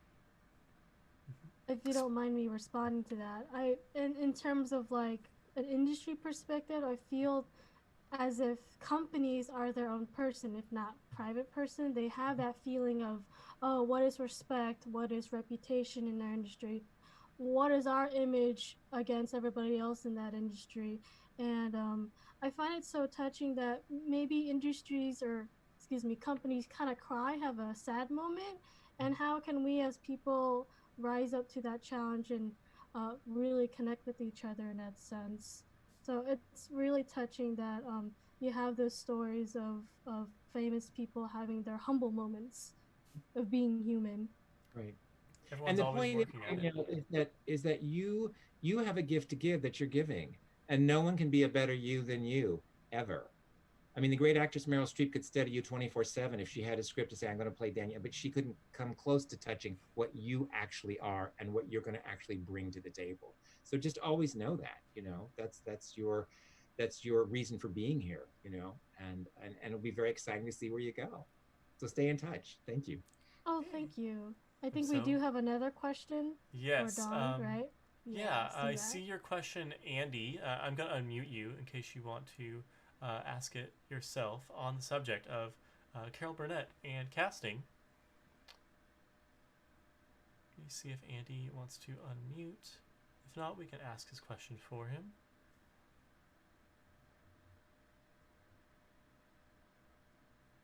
Okay. His question, Dawn, is are there any? Do you have any tips on how to get over not getting the audition? I think you mean not getting the role or getting cast. Is that the question, pretty much? So, okay. I assume so. That's the auditions usually lead to. Right. So what you have to understand is, as a performer, you have to focus on what your bullseye is. And I'm one person. One of the guest speakers that I bring into this class is a woman called Bonnie Gillespie. And she is written the book on self-management for actors. Bonnie is a casting director. She casts a lot of independent films. And one of her support jobs back in the day was she interviewed over 240, in fact, Clint's holding the book up there, 240 casting agents and casting directors in Los Angeles. And so she has lots of insights. This was all pre-internet for how those worlds worked and helped to demystify that. So the thing you have to remember is that as a performer, you have your bullseye. You have the thing that you do really well, whatever that is. Maybe it's the dialect thing you do. Maybe it's the high C note and everything's beautiful at the ballet. You know, whatever that is, you come in and you are presenting. You're actually educating the whole casting panel on how to cast you, all right? When you don't get the result that you want, you then realize there will be other opportunities, and that the more you keep yourself focused and the more you keep putting it out, this is my skill set, this is what I do, eventually that will happen for you. A dear friend of mine, Mary Helen Fisher, actor in New York, she would go out on average for like industrial commercials, TV commercials. She would have generally, she would get cast somewhere between audition 25 and 32. And I would call Mary Helen up going, hey, Mary Helen, how's your week? It was great. I had 3 auditions, nothing happened, no callbacks. And I'm so excited because I know I'm on the brink. Like it's gonna happen. It's really, really close.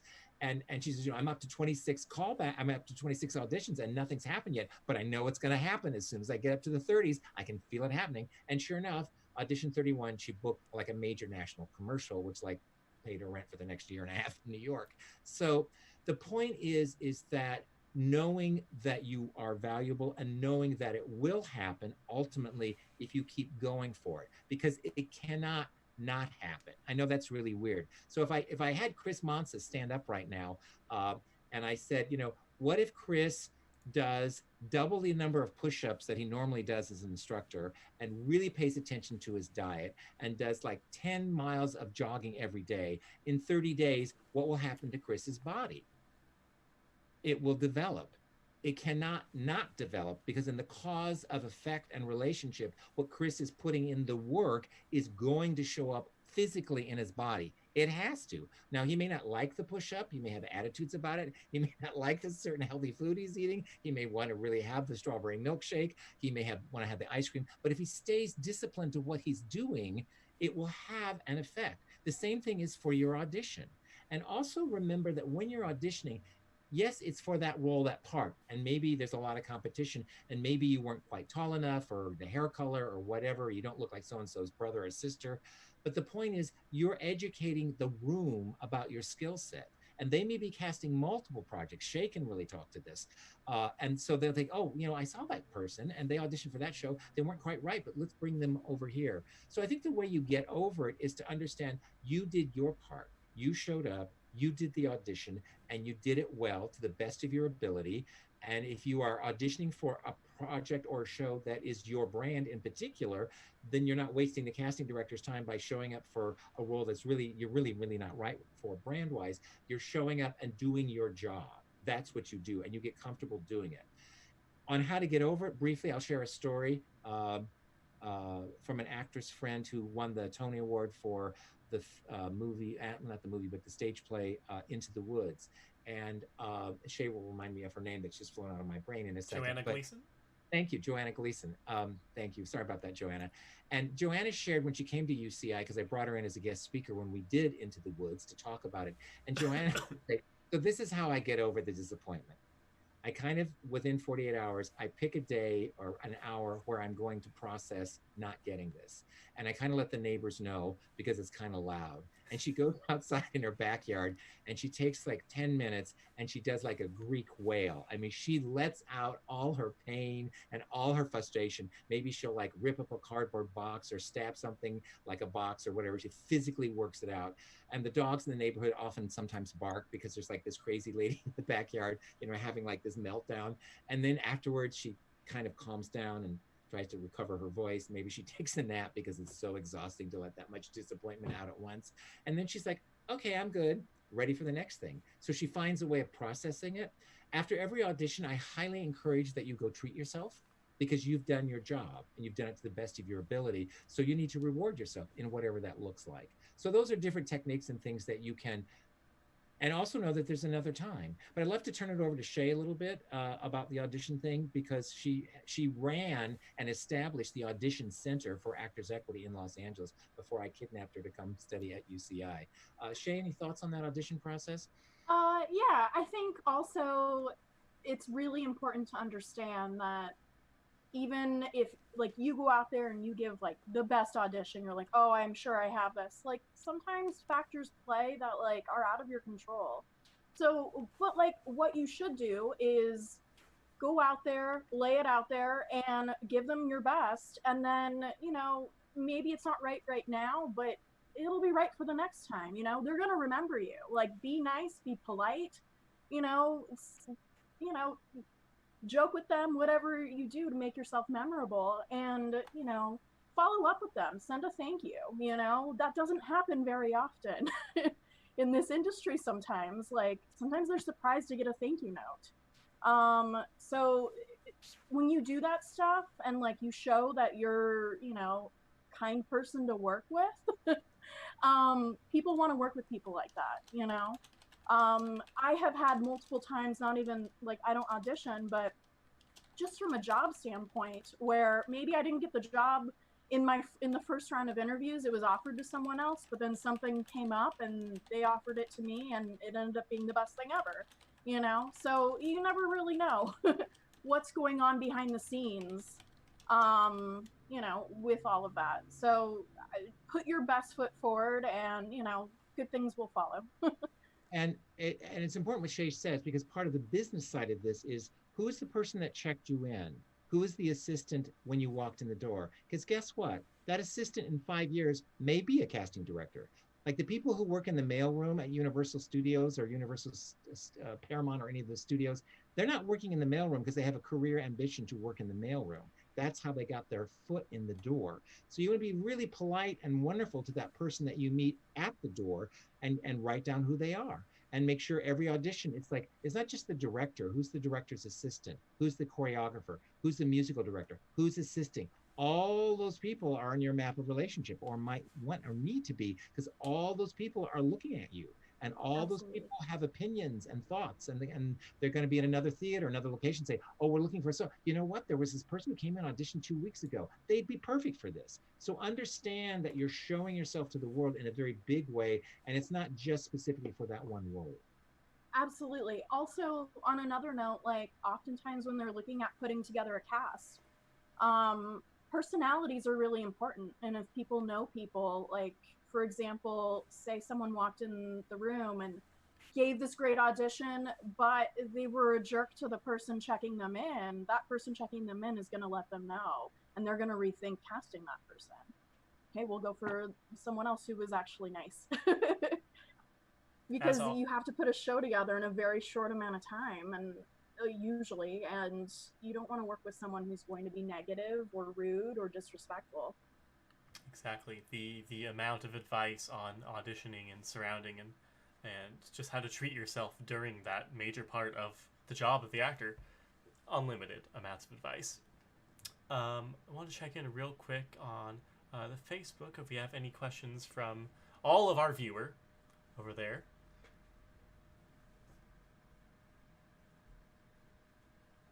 Let me see, my connection might be a little delayed.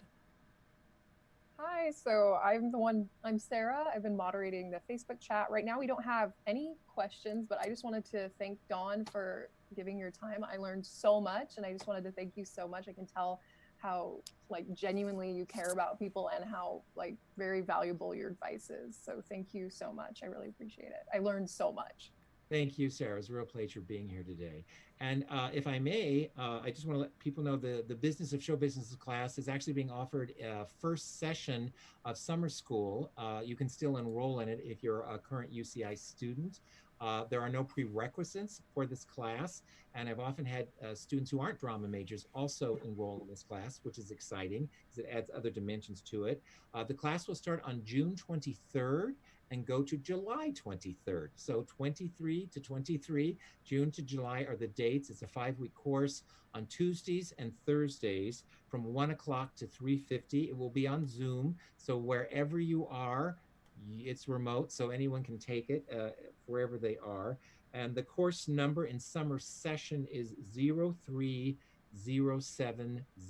Let me just repeat that, 03070. So if you're wondering what to do, or if you want to take this as an elective or whatever, there's still time to enroll into the course. And I'd like to invite everyone who's on here today. I have a special guest speaker, 𝗵𝗫 𝗵𝗃𝗃, who I mentioned, who wrote the book Self-Management for Actors. She's going to be visiting us on July 7th from 1:15 to 3:15. She's so awesome. She's amazing. So if you want to just pop in for that one class and hear Bonnie give her talk, please feel free to email me. My email address is donhill, like my name, donhill@uci.edu. So if you want to kind of just hear Bonnie's lecture only, you certainly are invited. I love some of the alums, if they're available on that Tuesday afternoon from 1:15 to 3:15, you are so welcome to come and hear the wise words of 𝗵𝗫 𝗵𝗃𝗃. Thank you. That is true. And oh, yes, let me throw it over now to Sabrina, who has a question.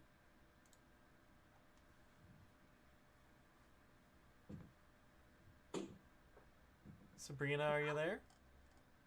Can you hear me? Yes. Hi, Professor Hill. I'm Sabrina. I'm in Anteaters in art. I'm an alum of 𝗗𝗄𝗎𝗄 School of Business. I don't have too many questions, but so I'll save it for another time. But I just want to say big thank you. I believe what you shared with us today is so precious. Not only touched my heart, I think saved a lot of people's lives. And being on, and then Janelle, I want to thank you so, so candidly share what, your experience, because I think your questions are actually on a lot of people's mind. And the story, a professor that you just shared with us about the lady you bump into, I think that story will stick with me for the rest of my life as well. I feel overwhelmed, actually. And I do hope that you can often share with us your stories and use whatever platform you have, because I think drama or films or any kind of literature, at the end of the day, it's about sharing human experience. And I once read somewhere that we all are spiritual beings. We're just here on this planet living a human experience. And the story you share with us, over Claire Trevor, or many other stories they share with us, it just touched my heart. I want to thank you, and I feel privileged today. I have this moment with you and everybody. In terms of questions, just one thing, because now we all together experience this historical moments in our lifetime, and well, I personally believe that this, whatever we experiencing right now, not only political, also COVID-19, that will forever impact our life for the rest of the, rest of the, I don't know, for the rest of the timing. So what's your advice in terms of finding a way to heal ourselves? I personally, over the last 3 months, that's a question I constantly ask myself.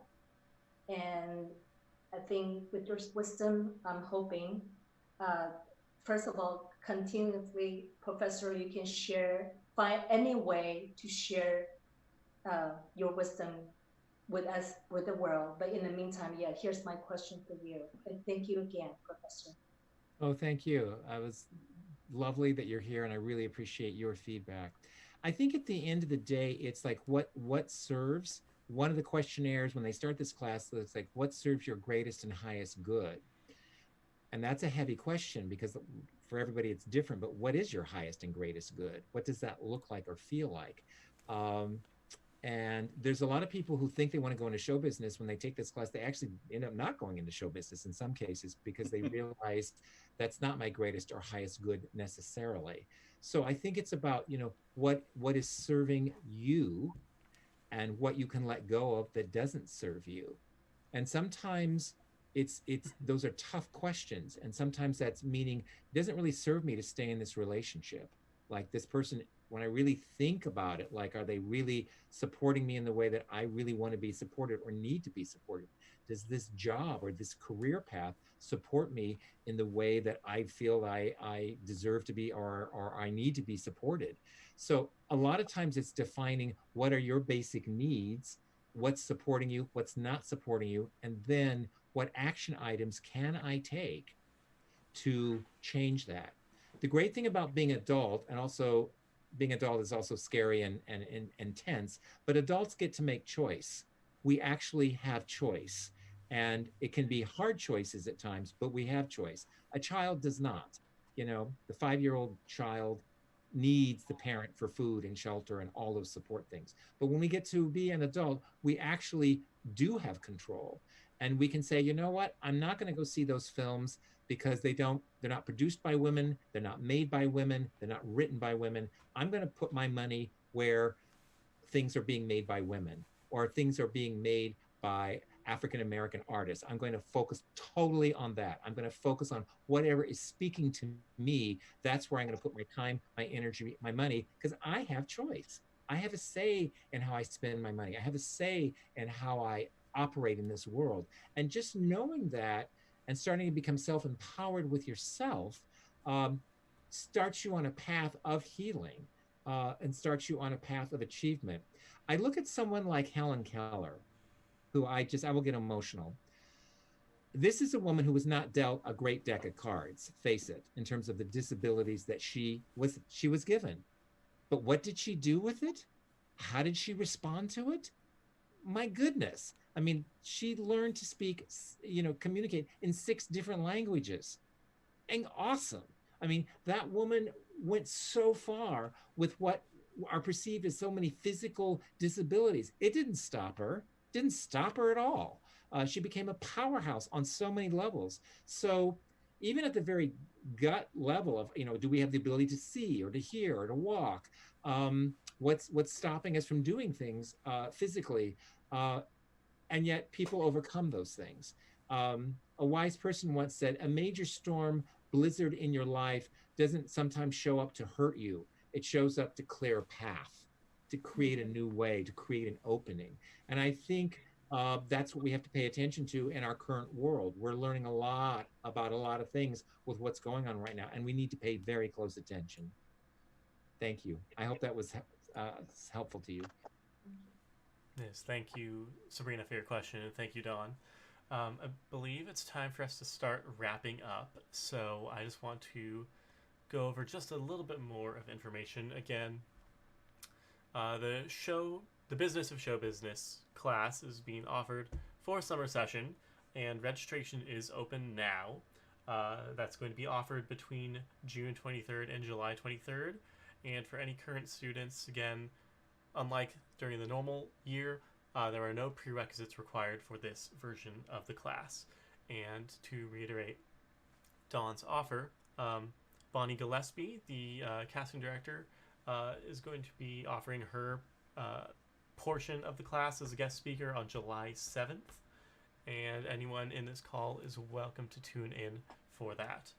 I want to make sure that we open up to Dawn and Chris and Shay if there's any contact information or any ways that we can stay aware of all of your activities. If you want to share those, please do. Thank you so much. This has been a really delightful time. Thank you to Shay and to Chris. It does my heart good to see you both and to see you continuing on your journeys, which is really, really fantastic.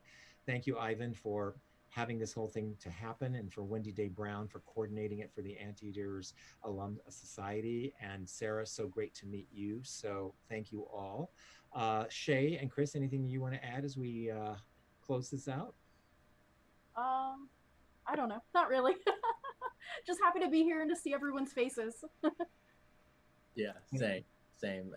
It really just does my heart good, and to experience just people getting to grasp onto the wisdom that is Don Hill.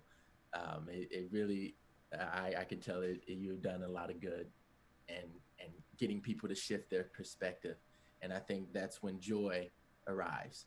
You know, it's just a change in perspective and perception, and if you can keep remembering that if you shift your perspective on something and you can see it as half full, you can then start moving progressively towards your goal.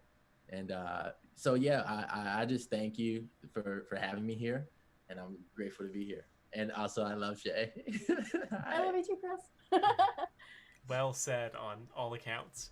I want to thank everyone who is here and participating in this event and supporting the Anteaters that have chosen to go into the arts with their life, as well as for our other events that we have done this year. Thank you for all of the artists' support. This is great to see our community, to literally see our community via Zoom calls, see all of your faces. I just want to say before I throw it over to our chapter president that while we don't have any direct events planned, what I want to do is I want to keep hearing from all of you Anteaters in the arts out there. If you have a project or an endeavor that you're working on, let us know. Let this alumni chapter, the Anteaters in the Arts, help boost your signal. Let us know what is going on with you because we just all want to support each other. With that, I have been Clint Foley. I'm going to throw it back over to our chapter president, Ivan Williams. Well, what can I say? I thought that was absolutely one of our best events ever. Don, Chris, and Shay, fantastic. And for all the audience members and attendees, I hope you really got something out of this where you can apply it to your life right at this moment. I think the key aspects of what we're about as Anteaters Arts is bringing people together to create a better world. And in this day and time, the challenges that we confront in humanity are foremost in all of our minds. And so you can take the lessons learned from today and set out a different mindset with not only those relationships as Don is positioned in relationships with professionals, but relationships with people you maybe normally don't interface with, and build bridges to a better future. That's what we can be about as leaders in the Anteaters of the Arts, people who see creativity as the potential solution to a lot of our social ills. So I ask each one of you, make a difference today. Go out and do something that will affect your neighbor, your community, and your nation in this world. But we will have a whole lot of other events as the year moves forward, and we look forward to coming together physically in the same space and safely engage and communicate and coalesce around the creative arts. Again, thank you again, Wendy and Clint, great job. And Don, you knocked it out of the park. Take care now. Thank you so much. Thank you. I am so impressed. I'm so inspired on so many levels. And I'm not in the entertainment business, but Don, I am going to take a maintenance day and start building that into my life. And wow, wish we could have heard this more pre-COVID or in the beginning of COVID. We'd have a lot more time to be able to do some of that self-reflection and take care of ourselves. So I am just very thankful, Shay and Chris, for taking time out of your schedule. You both radiate beauty and authenticness, and we are hoping the best for you and your futures as you continue on in the arts. And I am again representing the Alumni Association. I want to mention a few things that are coming up. The Alumni Association chapters have done a series called Anteaters Wellness.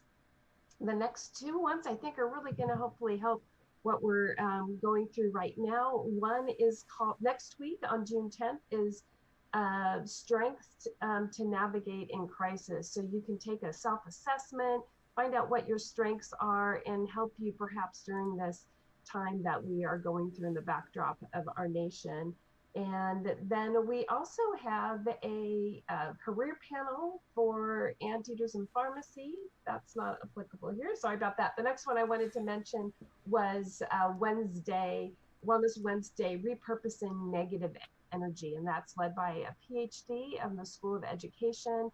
And again, I think these are going to give us some tools and strategies to help us be positive lights and do inspiring things during this time in the backdrop of what's happening. So I want to thank you. But before we leave, I want to get a photo of all of us in this event. So we're going to go into gallery view.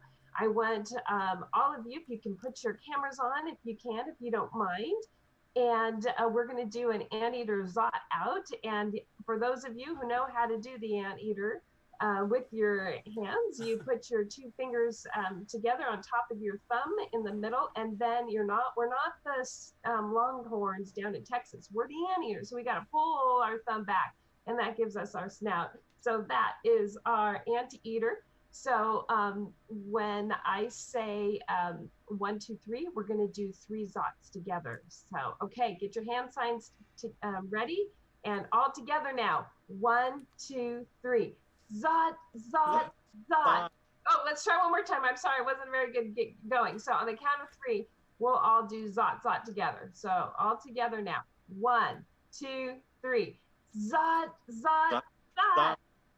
Thank you. Thank you, everybody. Thanks for coming. Thanks for attending.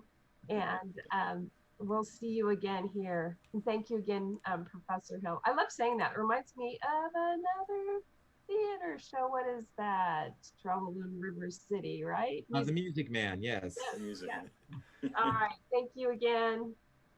Thanks. Bye-bye. Thank you. Be safe, everyone.